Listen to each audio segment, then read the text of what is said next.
So, Hannah, thank you very much for taking the time to speak to us on conversations on innovation.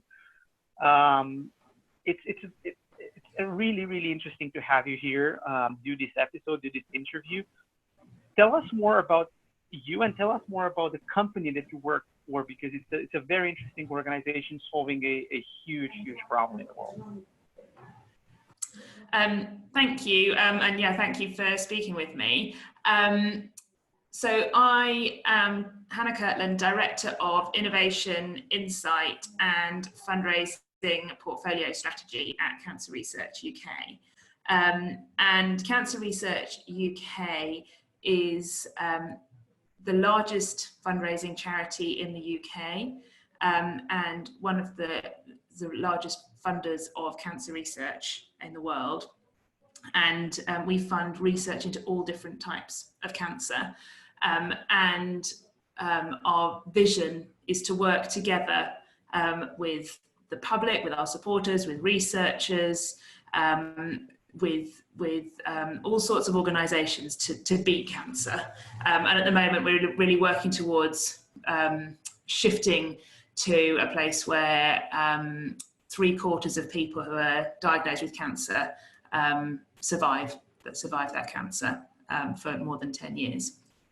And in terms of me, my background, I trained as an accountant, but always knew that I wanted to bring those skills across into the charity sector, and have always kind of been driven by wanting to have a social impact and to improve people's lives. And that's kind of then I found myself in the innovation space. I've delivered a number of innovation projects, I've led a number of innovation projects here and innovation teams, and I've developed a real interest for innovation accounting, innovation metrics. How do you sort of make sure that you've got ways of finding out as early as possible whether something is, is going to work, is going to, has really got legs, or how do you identify early on that something, needs to pivot, needs to be stopped, and have some really sort of hard data so that you can get a really nice tension then between the people in the team who are really working on like usability, desirability, and the people who are and that data which is kind of unambiguous, and we can know from experience actually, this is a project that we need to keep investing in and proceed, or like this is a project actually we know from experience we've got to pivot, or we've just got to stop this and move on. It might be really nice from a creative point of view, but it's not actually going to get the impact that we wanted to achieve. That sounds amazing. I'm fascinated by innovation accounting, and my background is actually working with commercial organizations, either startups or organizations, so basically for-profit companies. Mm-hmm. I'm wondering, how do you apply the concepts of innovation accounting in an impact-driven organization, if you want, like Cancer Research UK, where you actually don't measure your success with the dollar sign or pound sign in your case, but more in lives saved and all that. How did the concept of innovation accounting change? How did you adapt what you knew from your accounting background, right? Because you probably trained as an accounting for commercial organizations. How did you adapt that to an impact organization? Well, I suppose the first thing to say is I'm probably having to unlearn a lot of my traditional accounting background, because actually that's not necessarily the right figures for innovation. But I think having that background enables me to understand the perspectives of maybe some of the more traditional decision makers in the organization, people who haven't got an innovation background. I can kind of understand where they're coming from and hopefully communicate with them more effectively, and be able to translate some of what we're trying to do with innovation into a language that they might understand.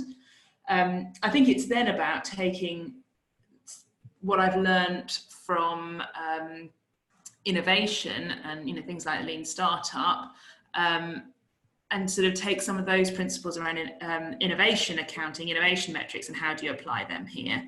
And actually a lot of the time, I was thinking about this before we spoke, and I think a lot of the time actually the metrics are very similar, because a lot of the time, especially if in the fundraising space, it depends on the parts of the organisation you're looking at, but in the fundraising space we are looking at attracting people to the organisation and engaging with them with some sort of proposition or idea that we've got, and then taking them on a journey And somewhere we want to have some sort of value exchange, whether that's giving us money or maybe giving us time in terms of volunteering or pledging to leave us a legacy.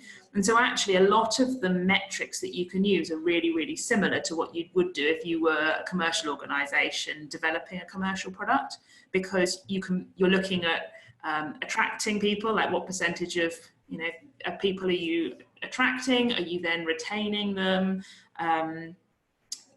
What's their net promoter score? What's their, like, all of these are sort of per person, per unit metrics that you can be looking to shift. And they're basically marketing metrics, and you're taking somebody on a marketing journey, which is exactly the same as with a product.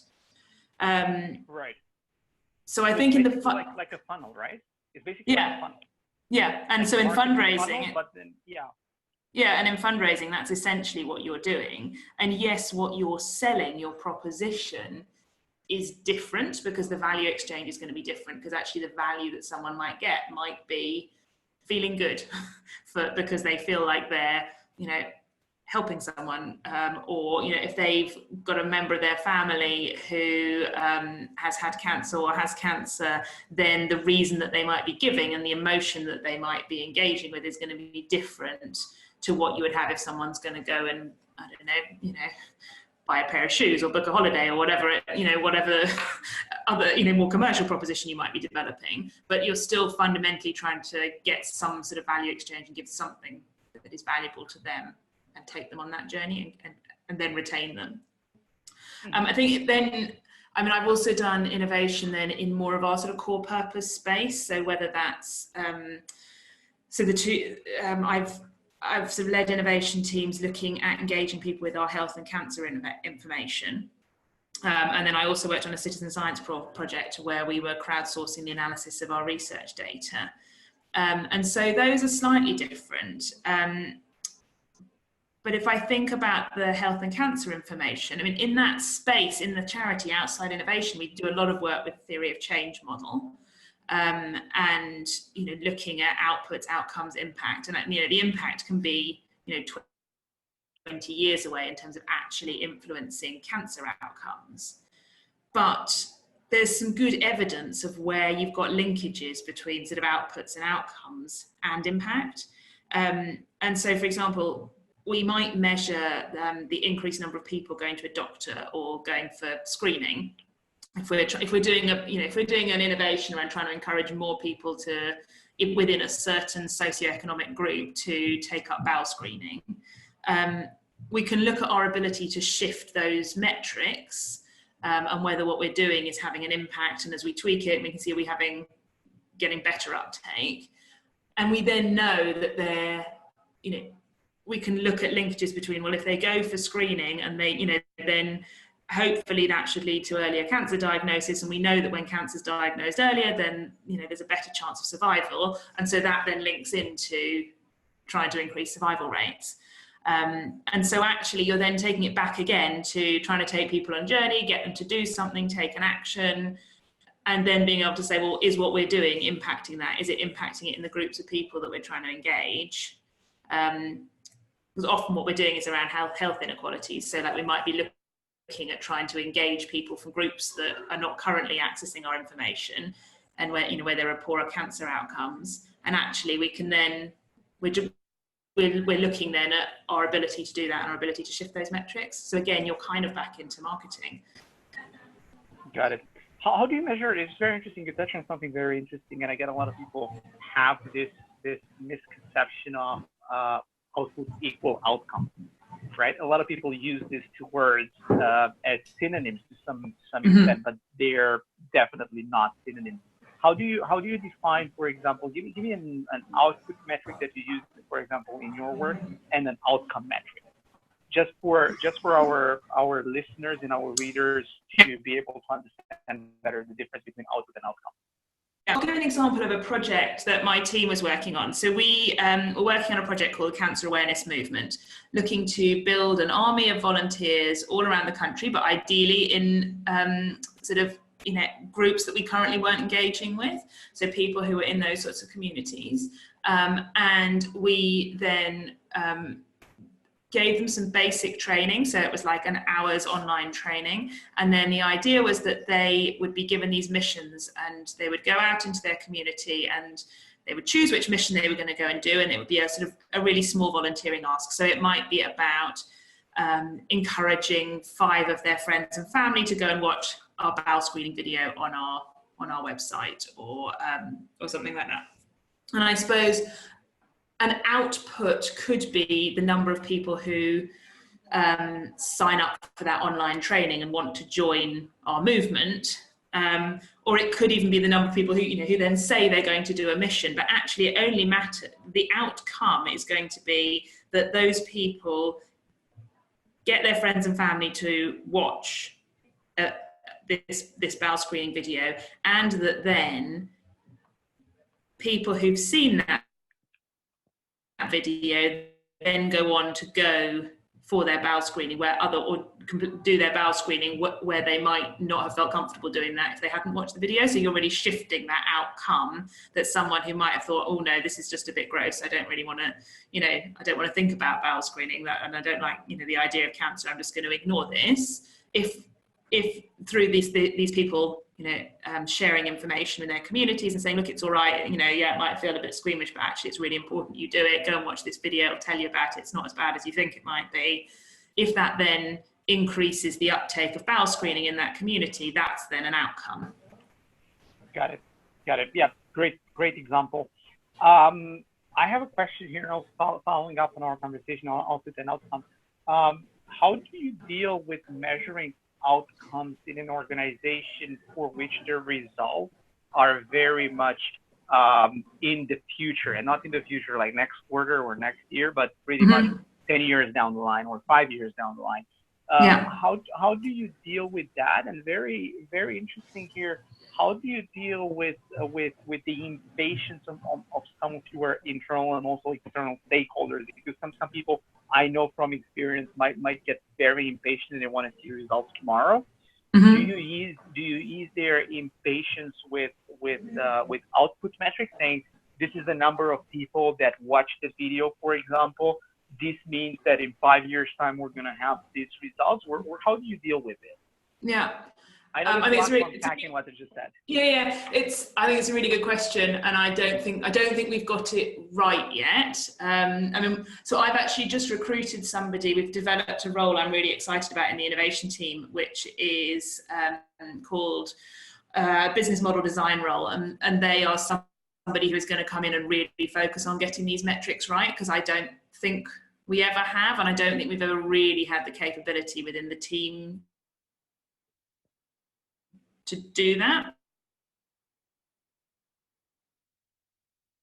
I want to improve on over the next couple of years. In terms of impact, so the really long-term stuff, that like shifting cancer outcomes, as an organisation, I think that's something we're pretty well aware of, because everything we're doing, from like our policy influencing or the research that we're funding, we know that that's going to have to take a long time to have an impact. So we're pretty comfortable making decisions about stuff that doesn't have impact measures in it. But I think we get things muddled between outputs and outcomes. And I think there are areas of the organisation that are better at it than others. And I think we don't always necessarily have the linkages quite right, because you can say something which is an outcome, but is it actually the right metric to be using? And equally, you can give an output which is a really nice vanity metric, which lots of people like vanity metrics still, but is it, some outputs can be useful, because actually, like that cancer awareness movement example, knowing that people have signed up and are engaging with our proposition, like that's a really useful metric. It's not telling us that it's actually going to make a difference in terms of beating cancer, but we need to get people signing up in order to have an impact. So that is useful. But I don't think we always get it quite right in terms of what the right metrics are. Or get that linkage quite right. So I don't know if I've quite answered your question with that. Feel free to ask another. I think that was a curveball from my end. but I think you kind of like answered because obviously people understand now better the difference between an output and an outcome. It's very interesting what you just said. I just took a note here. Does output always mean vanity metric? And this is something, again, we can probably have another 1 hour conversation just on this topic.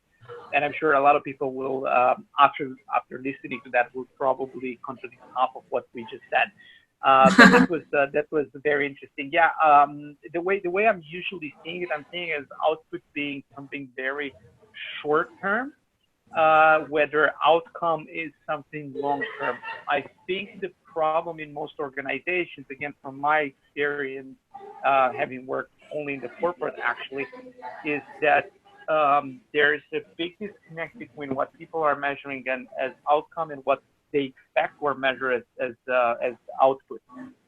And this is actually the big problem. Like they're measuring the wrong thing for output, and then they're measuring the right thing for outcome, but they are not connected in any way. Mm-hmm. And this is something I've experienced in, for example, banking or in manufacturing, where they believe there is a linkage between the two, but sometimes they're measuring the wrong thing on the output side. I mean, totally disconnected from what their actual outcome wants to be. And I think that mm-hmm. has to do with people not necessarily understanding the mission of the organization or the vision of the organization or what the organization stands for. That was very good. Tell me more. I think also, just something I was thinking, just as you were saying that, I think there's not necessarily a consistent understanding of outcome and output at a decision maker level. So like, I think when you're then making a decision about something, some people will be really good at challenging and saying, wait a second, this isn't the right metric here. You're measuring an output, not an outcome. We need you to go away and come up with the outcome metrics. And then I think there are other decision makers who are maybe not as analytical, have different backgrounds, and they are quite happy making a decision based on an output. And so I think there is an education piece here as well, because those geeks among us who are interested in KPIs and metrics and things get this, but it's quite subtle, the difference between all of these. And that's fine if you're someone who's interested in this, but if it's not something that floats your boat, then probably it's not something that is front of mind when you're making a decision and someone's presenting you with numbers. Yeah, makes sense. Another thing that I want to touch base with you on is how does your KPIs bag look like in terms of leading versus lagging? Again, it's a conversation that we can probably have for hours, like the outcome versus output. From your experience, again, your practical experience at the Cancer Research UK, how many leading indicators do you have versus how many lagging ones? And what were your biggest epiphanies playing with this content in your role?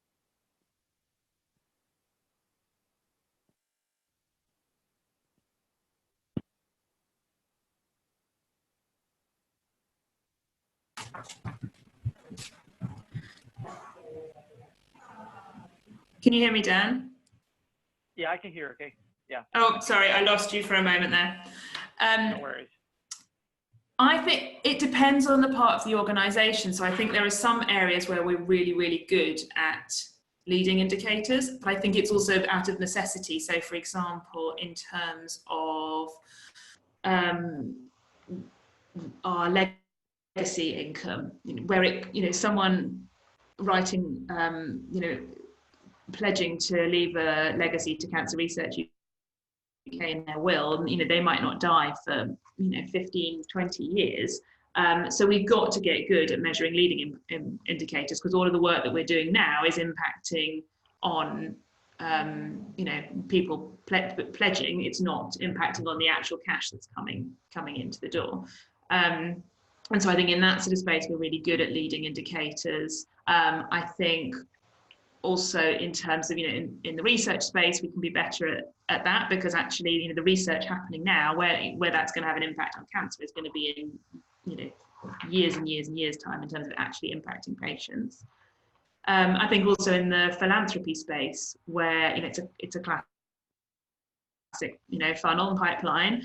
We use funnels and we use pipelines because building up relationships with people can take years if you're trying to encourage people to leave a substantial gift. But I think in other areas it gets a bit more muddled because maybe the time frames are much shorter, so we haven't had to necessarily think about it as much.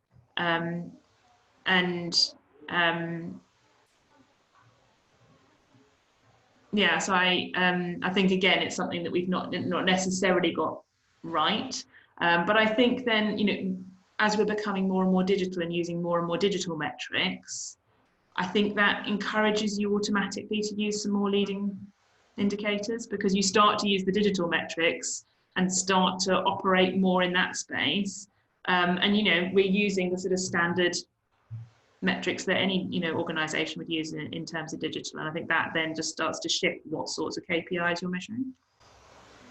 Okay, interesting. I know from experience as a product owner that you use lagging metrics to take future decisions, which is not necessarily correct, but it's probably one of the best tools in the arsenal of a product owner, or at least in the arsenal of most product owners.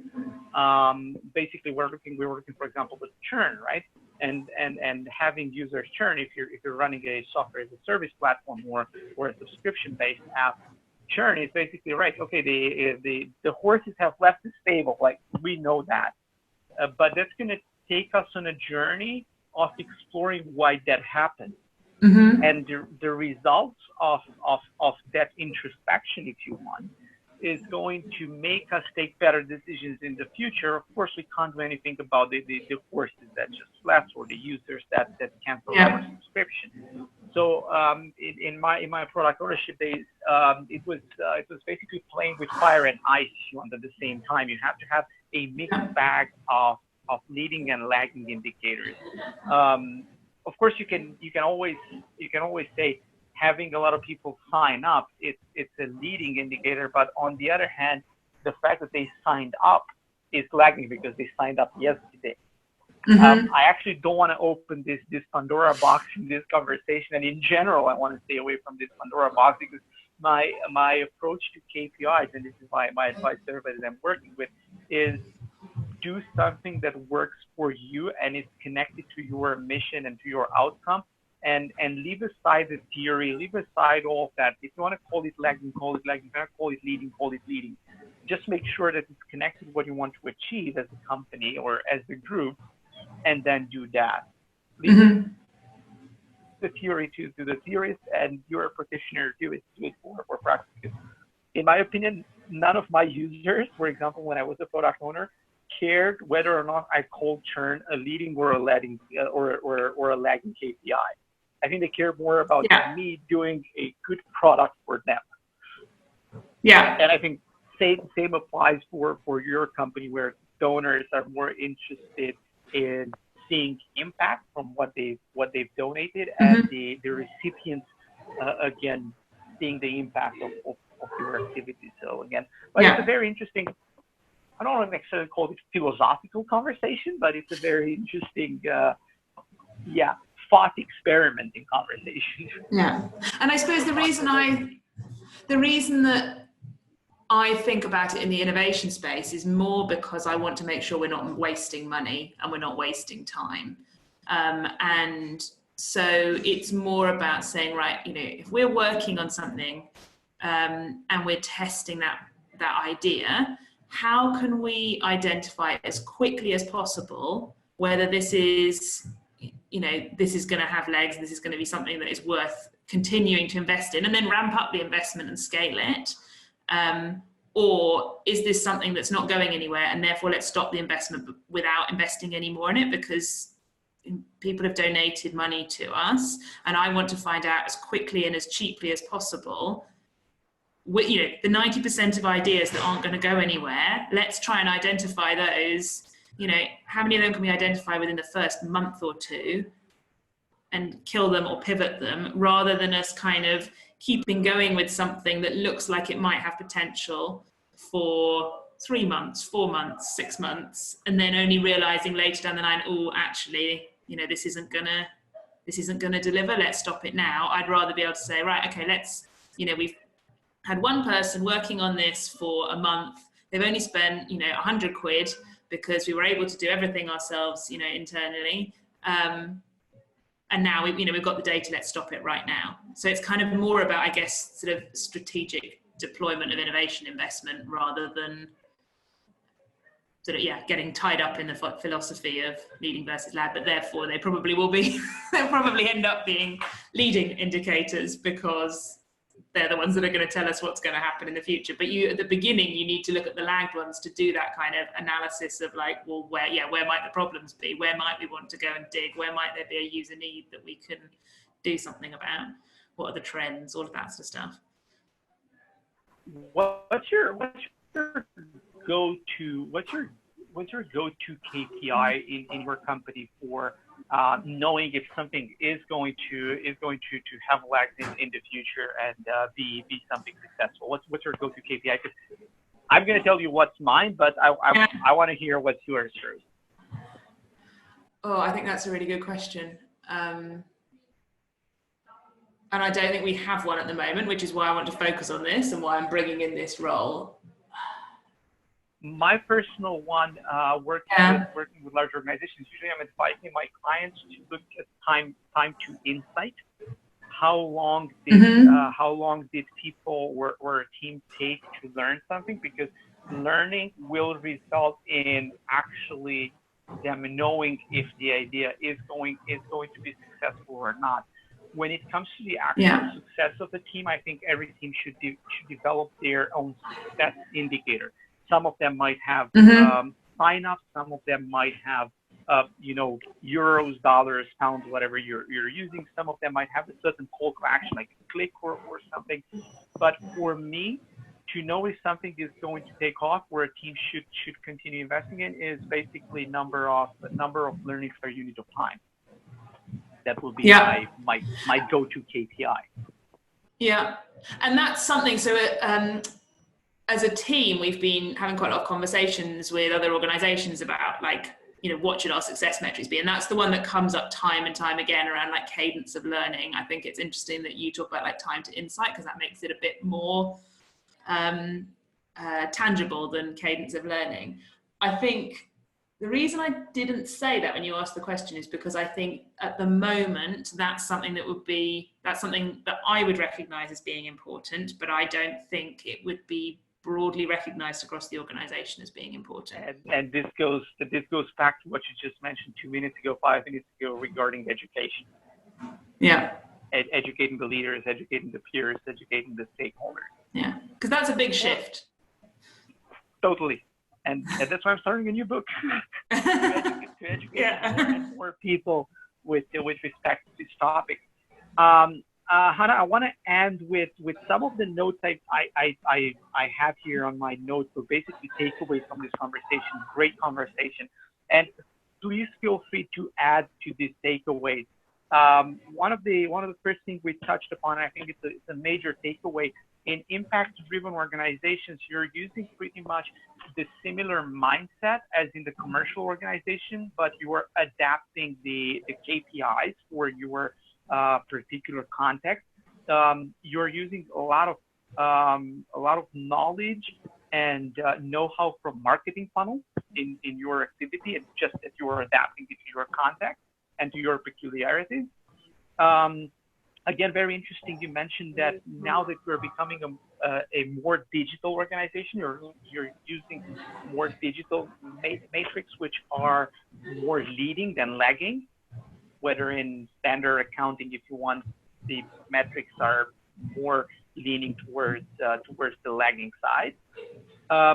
Another great takeaway is something that we just mentioned twice now about the importance of educating people in the organization to put on the accountant, if you want, the accountant hat on, and look at things with critical eye through the lens of measures and numbers. And again, something which was very interesting is that we were using both of us, me in a commercial setting and you in a nonprofit one, we were both using lagging indicators as the way to discover what's working and what isn't working in our respective businesses. And then from there, we would draw on the lessons and improve the products or the services with leading indicators. But lagging was very important to get on the journey of self-discovery. Mm-hmm. Do you want to add anything to the takeaways? Have I touched on? There was one thing I was just going to add is when you're talking about educating people and getting them to put on their accountant hat and make decisions using data and numbers.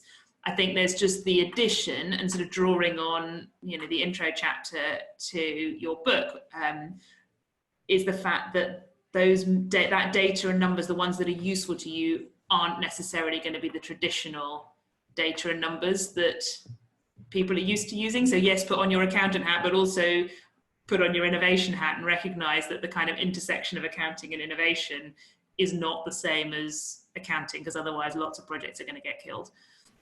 Put the hipster accountant hat on. Yeah, that one. Are you going to develop that? Whatever is trendy now. Put that how you're going to make hat on. You'll make your money by selling that alongside the book. Yeah, I'm gonna sell a hipster. That's a good one. That's a good one. Sell a hipster accountant hat. Yeah. You know what? That's a very good idea. All right, cool.